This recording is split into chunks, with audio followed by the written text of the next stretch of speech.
Mulheres das Águas Livres, o podcast da EPAL, onde se pretende dar visibilidade às mulheres inspiradoras cujo esforço e dedicação dão valor à empresa e ao setor da água. O meu nome é Alexandra Cristóvão e lidero a Direção de Sustentabilidade Empresarial da EPAL e Águas do Val do Tejo. Hoje temos connosco a Fátima Borges, diretora de Sustentabilidade e Responsabilidade Social do Grupo Águas de Portugal, em cujas instalações nos encontramos. A Fátima é natural de Santo Aleixo da Restauração, uma aldeia no interior alentejano onde cresceu entre as sordas e pupias doces. Revê-se na frase de Clarice Lispector: "Eu tenho medos bobos e coragens absurdas." E foram esses medos e essas coragens que a trouxeram para a Universidade em Lisboa, no final da década de 1970, onde se fez mulher, esposa e consultora de recursos humanos, entre mudas de fraldas de 3 rapazes. Admito que não foi fácil este rápido crescer, mas que sempre gostou e acreditou em pessoas, na justiça e na igualdade de oportunidades. E por isso mesmo, durante 30 anos, tem vivido apaixonadamente uma carreira que foi consolidando na área de recursos humanos e, mais tarde, na da sustentabilidade e responsabilidade social, tendo, entretanto, feito parte do Conselho de Administração da ADP Formação. Atualmente, para além do cargo de direção que ocupa, é presidente da Comissão de Ética do Grupo Águas de Portugal, membro do Conselho Estratégico da IES, delegada da Business Council of Social Development, membro da direção do Global Compact Network de Portugal e tem sido voluntária em instituições com especial enfoque nas áreas da deficiência e de pessoas em situação de sem-abrigo. Vive a sua vida com uma só certeza: só se vive feliz com paixão. Olá, Fátima, bom dia, obrigada por estares connosco hoje. Olá, Alexandra, obrigada também por me teres convidado para estar aqui. Não podíamos não te convidar, Fátima. Não havia forma de não seres convidada a estar connosco. Como disse na introdução que acabei de ler, saíste num meio muito pequeno para vir para Lisboa estudar gestão de recursos humanos e psicologia no trabalho. Desde pequena que tiveste esta vontade de trabalhar com pessoas, como é que isto foi crescendo em ti, esta necessidade de trabalhares nesta área? Olha, o introito que fizeste meu aí inicialmente, eu vim numa aldeia pequenina. Eu digo, eu sou natural de Santo Aleixo da Restauração, mas eu não nasci em Santo Aleixo da Restauração, nasci em Moura, mas sou natural de Santo Aleixo, porque antigamente era a terra da minha mãe. Eu fui uma criança muito feliz. Eu fui efetivamente, nasci na aldeia, vivi na aldeia, ia estudar para Moura, tinha as minhas amigas com uma diversidade enorme, e eu sempre, desde muito pequena, senti que as pessoas, que a igualdade, de que todos devíamos ter as mesmas oportunidades. Eu posso-te relatar alguns casos e estas coisas das pessoas. Eu sou de uma família, eu às vezes perguntava quando era pequenina: "Mãe, nós somos ricos?" E ela dizia: "Não, remediados e fartos de trabalhar." É exatamente isso. Eu vim de uma família que de um lado era abastado e do outro lado não. Então eu vivi nesta dualidade. Eu de manhã tomava o pequeno almoço em casa do meu avô com toda a pompa e circunstância, e à hora do almoço comia num prato de latão com uma colher de latão.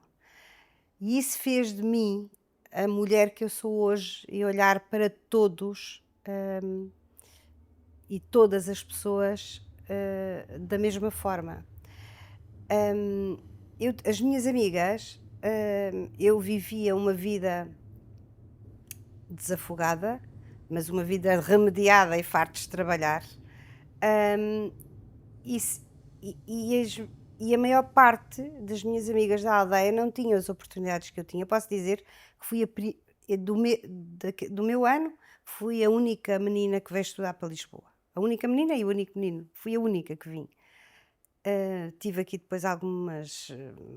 Meu pai morre 4 anos depois de eu vir para Lisboa e fiquei sem pai, muito jovem. E tive que voltar, mas voltei logo no ano a seguir, e tudo isso é aquilo que me faz, hum, ser forte e olhar para a questão das pessoas e toda a vivência que eu tive na minha infância e na minha juventude, me tornaram exatamente o olhar nas pessoas. Vou-te contar uma história engraçada. O meu pai era guarda fiscal, trabalhava na guarda fiscal. E eu vinha para uma colónia de férias, para Sesimbra. Hum, e nós fazíamos teatro e no último dia, eram 3 semanas, apresentávamos a peça. O que é que eu fazia quando chegava à minha aldeia? Eu juntava as minhas amigas todas com uma freira que era tão louca quanto eu tinha pai 12 anos na altura, e dizíamos: Irmã Antónia, vamos fazer um teatro para angariar dinheiro para este, para aquele, para o outro. Os meus pais achavam que era louco. Eu lembro-me da minha mãe dizer ao meu pai: o que é que aquela rapariga vai fazer? Então juntava tudo na casa do povo, eu ensaiava as músicas e as coisas que trazia da colónia de férias e juntava dinheiro exatamente para ajudar. Houve uma vez um incêndio gigante, que a mãe até morreu, era gente muito pobre, e que nós conseguimos ajudar imenso. Naquela altura não era a facilidade, porque aquilo era uma aldeia em que havia pessoas com muitas necessidades. Hum, eu vivi isto Entre tudo, eu pessoas, fui rodeada isto de tudo pessoas e e para sempre pessoas, em sim. pessoas e sempre com pessoas. Portanto, isso para mim, quando acabei o propedêutico e vim para Lisboa, quando eu fiz o propedêutico nas Cravas, do Sagrado Coração de Jesus, portanto, quando vim para Lisboa, eu ainda fui um ano para a economia, mas eu acho que ainda fiz para aí 1 ou 2 exames, mas percebi, não, de todo. Este curso abre, entretanto, e eu achei que sim, que era isto que eu queria. As pessoas eram a minha vida, são a minha paixão. hum, a preocupação que eu tenho sempre com as pessoas, até às vezes mais do que tenho comigo mesmo, e isso não é fácil muitas vezes. Hoje já tenho outra idade, mas houve muitas vezes que eu sentia quase que o mundo às minhas costas, e isso sobrecarregava o mundo de uma forma genérica, como é Mas vamos, óbvio. vamos falar um bocadinho mais desse mundo, mais em pormenor. Por volta do ano, em 2000, já com 20 anos de experiência na área de recursos humanos, começas a trabalhar no grupo Águas de Portugal. Nesta altura, o grupo estava entre 2000 e 2009, que foi a altura em que desempenhaste funções na área de recursos humanos, o grupo estava numa fase de crescimento exponencial. E foi a altura onde foram contratados ou recrutados a maioria ou uma grande parte dos trabalhadores destas empresas. Como é que tu viveste esta altura da tua vida? Olha, eu fui convidada para vir para aqui, apesar de eu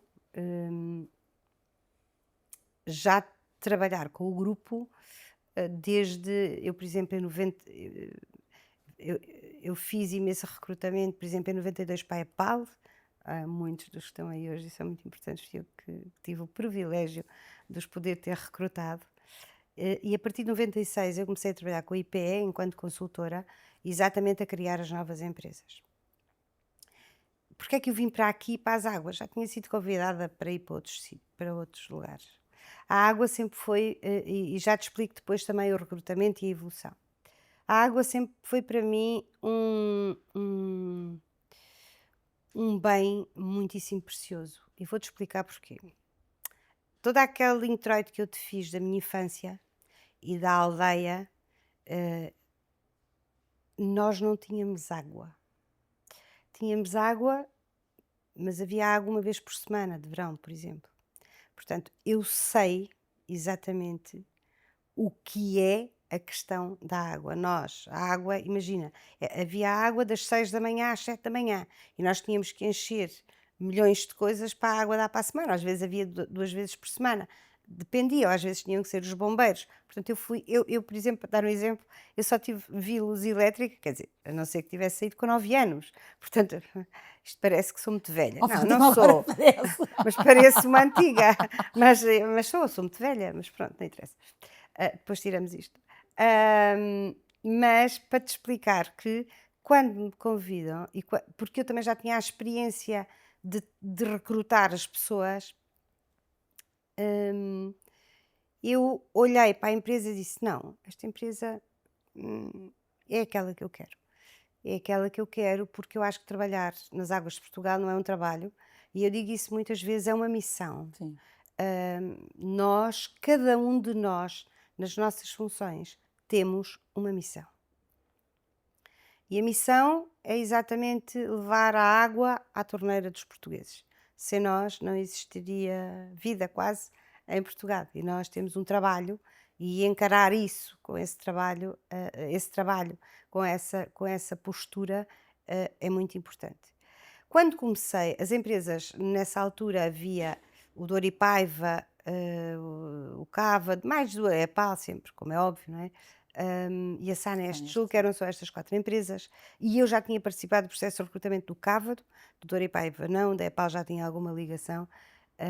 Eu senti que as eu tinham que ser pessoas também especiais e que nós tínhamos um papel que esta empresa iria ter um papel muito importante, nas regiões, nomeadamente para a parte da empregabilidade.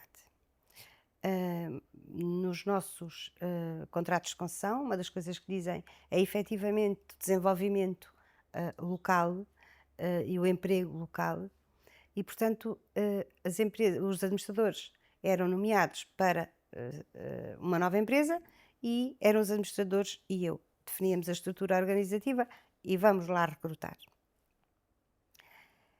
E recrutar no interior do país, recruta muito, porque nós tínhamos em Évora, em Porto Alegre, na Guarda, em Vila Real, quer dizer, estou a dizer as cidades, mas Sim, tínhamos a província. E o que é que eu sentia quando estava naquela parte do recrutamento? Sabes que eu não sei se a maior parte das pessoas que fazem este trabalho tem esse sentimento, mas eu senti que tinha a vida das pessoas, e não só aqui nas águas, mas em muito outro trabalho que fiz, nas minhas sim. mãos. E isso é uma responsabilidade acrescida. Quem faz recrutamento e não tem este sentimento, é muito complicado.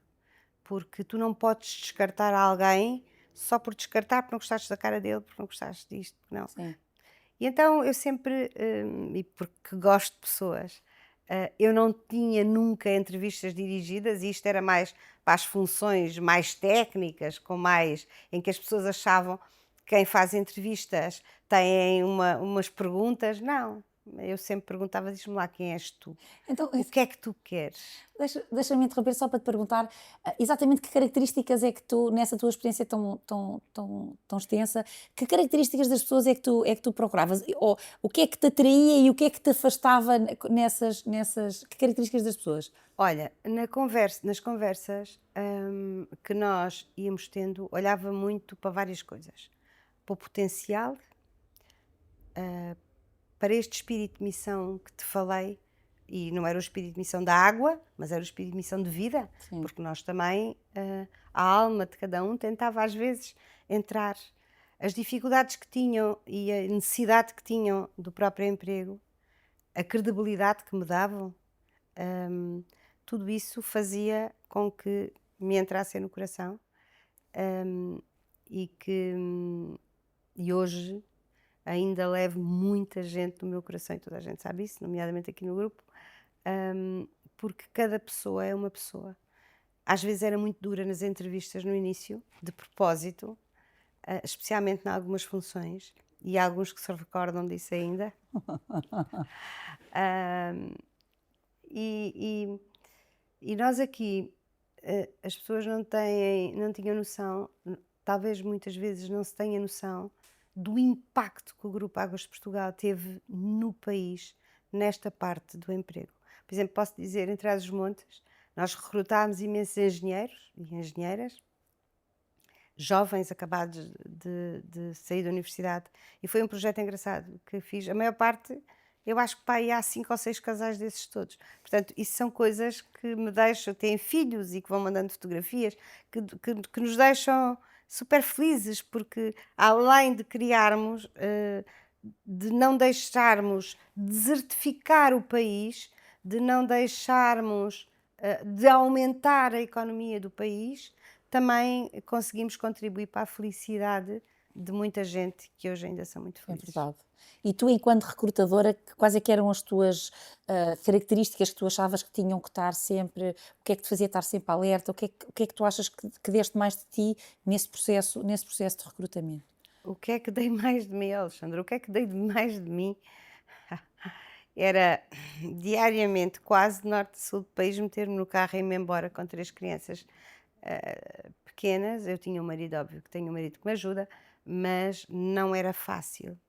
Hum, a dedicação, eu lembro-me que saía muitas vezes às 4 da manhã daqui, saía à meia-noite de lá e enquanto vinha para baixo, para Lisboa, porque tinha que estar no outro dia de manhã, porque os miúdos tinham que me ver para os levar à escola, os administradores das empresas passavam a vida a ligar-me, não me fosse deixar dormir no caminho.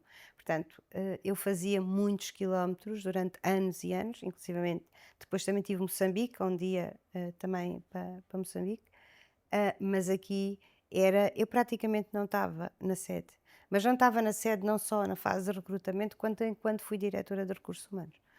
Eu tinha que estar próximo das pessoas, eu tinha que saber o que é que elas precisavam, eu tinha que sentir, que eles sabiam que estavam sempre acompanhados. E isso foi sempre um bocadinho aquilo que eu ao longo da minha vida, tenho feito aqui. Hum, eu tento tento sempre estar próximo, hã, e tento sempre, eh, ajudar. Às vezes não consigo. Uma certeza eu tenho, eu nunca faço nada, conscientemente com as pessoas, por maldade. Se o faço, não é consciente, mas se o faço e sinto que o outro fica magoado, eu vou pedir desculpa. Eu não estou mal com ninguém na minha vida, zero. Não estou zangada com ninguém. Hum, eu sei que sou uma pessoa que daquelas pessoas que na vida passam e que não são, hum, que me amam ou que me odeiam. Eu sei que não passei na minha vi que não passei na minha vida e que não vou passar na minha vida indiferente. Indiferente. Isso eu tenho a certeza. Eu sei que há os que me amam, mas tenho a certeza que são mais os que me amam, olha eu,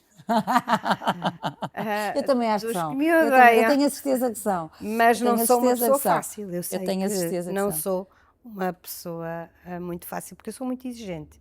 Também, aquilo que espero de cada um e que esperei e que enquanto recrutei, eu fazia sempre um contrato psicológico, sempre.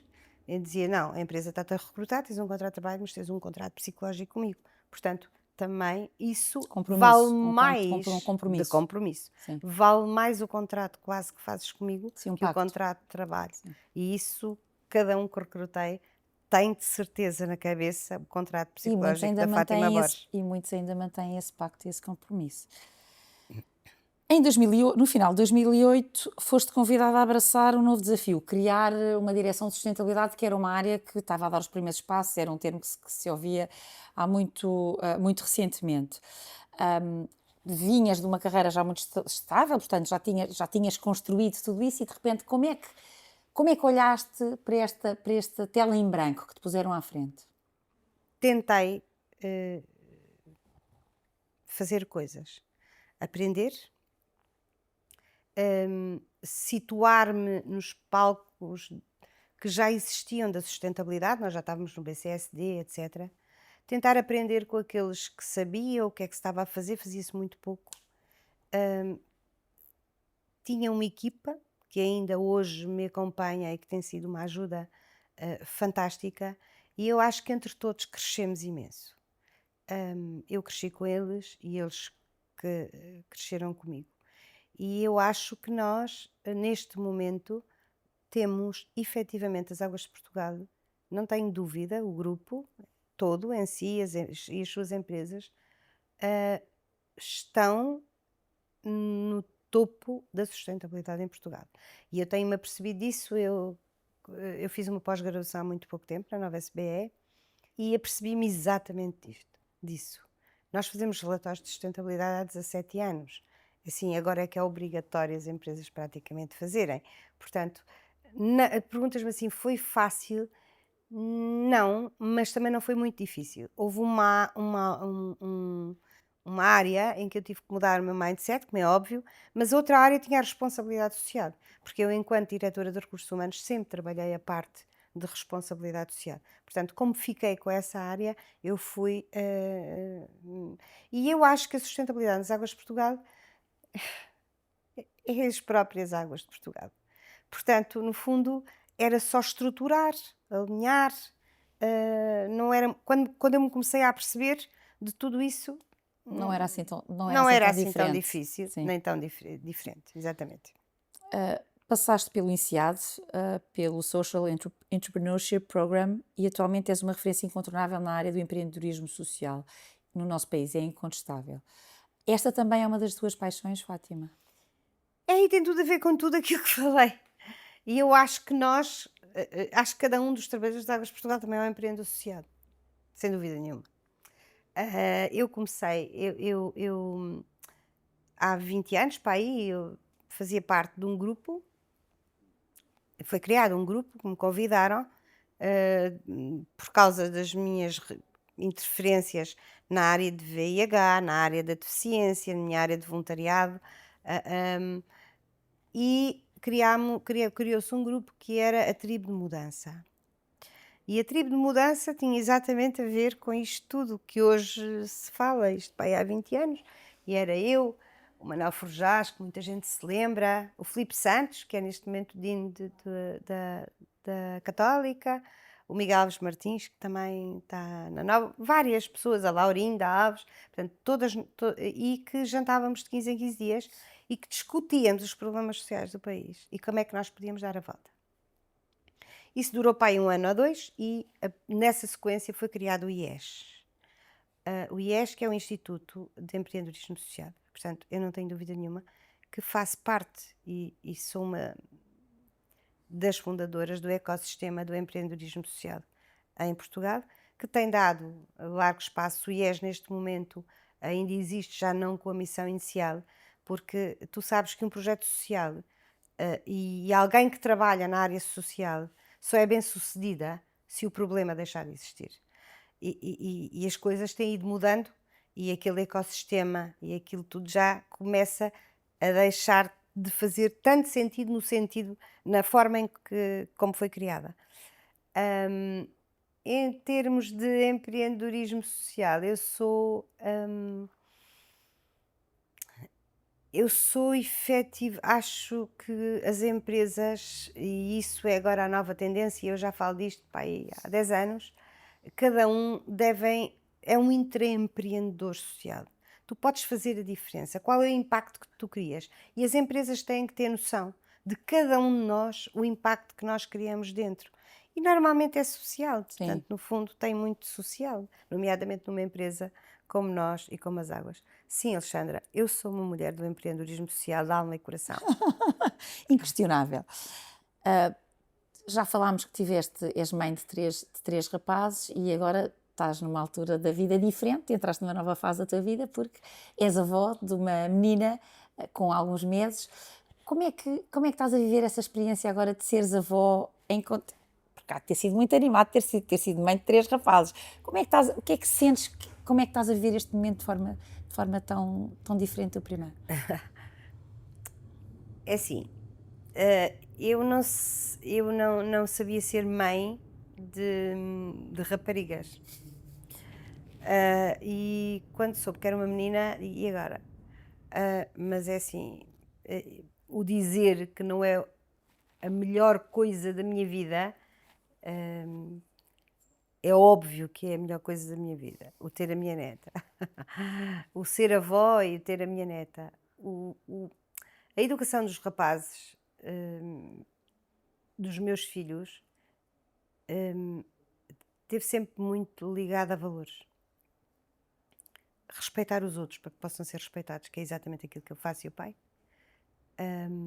preocuparem-se com os outros e na vida não passarem indiferentes, sem nunca atropelarem ninguém.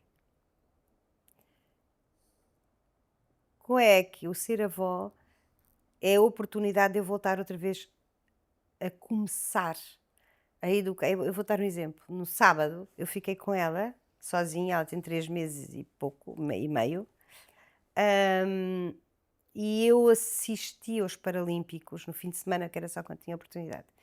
O meu filho entrou em casa e eu estava com ela de pé, eu aos gritos, vai Daniel, porque era o final da natação, vai Daniel, e ela a fazer assim. Portanto, eu tenho a certeza que aqueles valores que eu transmiti aos meus, exatamente, na igualdade de oportunidades, vou e espero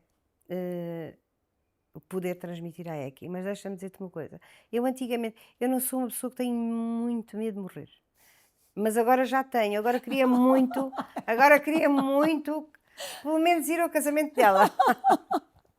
E isso, do outro dia dei comigo a Ou seja, pensar isso. mudou a perspectiva do tempo. Mudou a perspectiva do tempo. Completamente, estás a ver? Eu faço contas. Sim. Assim, quando eu tiver 90 anos, é que só tem 26.